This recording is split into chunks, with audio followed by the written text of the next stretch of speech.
This is everything you need to know about dinking from beginner all the way to advanced. For beginners, you want to pretend this line here, this kitchen line, is a magnet. You never want to be playing pickleball while standing back here. You should always be glued to this line, like an inch behind it. The next thing is you want to pretend whenever you're dinking that there's a wall behind you. So notice I'm here, I can't get a backswing.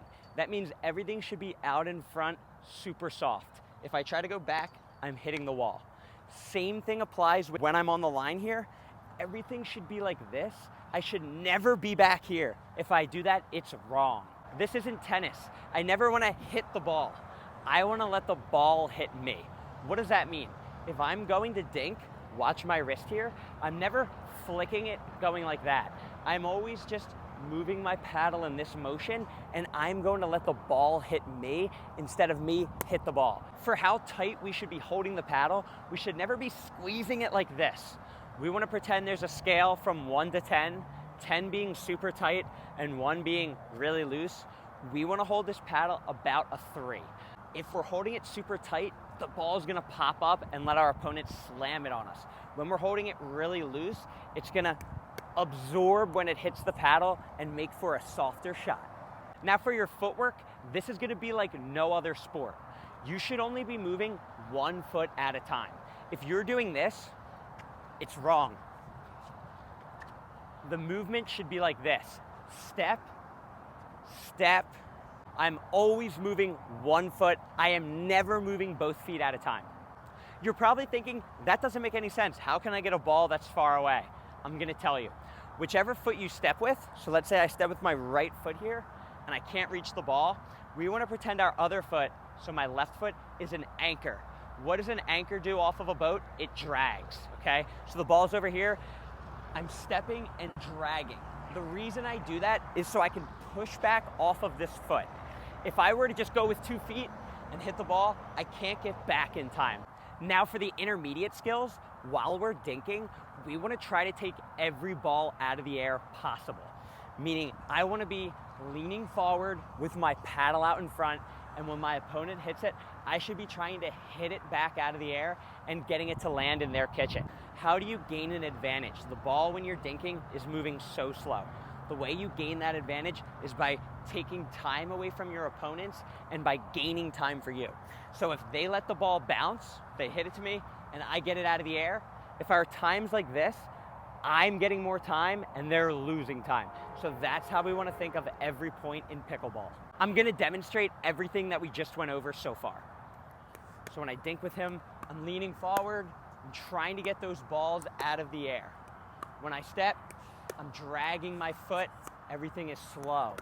Never moving both feet. Compared to this is bad, don't do this. I'm moving both feet. Notice I'm straight up, I'm not leaning in. The next intermediate tip is that when I'm dinking, I don't want to dink it to the same spot more than 2 times in a row. Meaning if I'm dinking with somebody, I don't want to hit the ball here, here, here, here.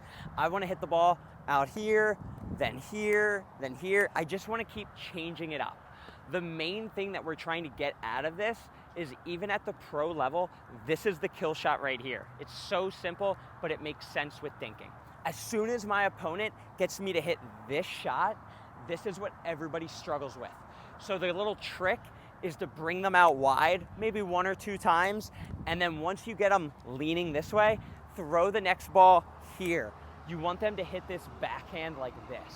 If somebody hits me a ball straight on, this is very natural for people. They step back, they hit, they follow through with their feet, with their footwork.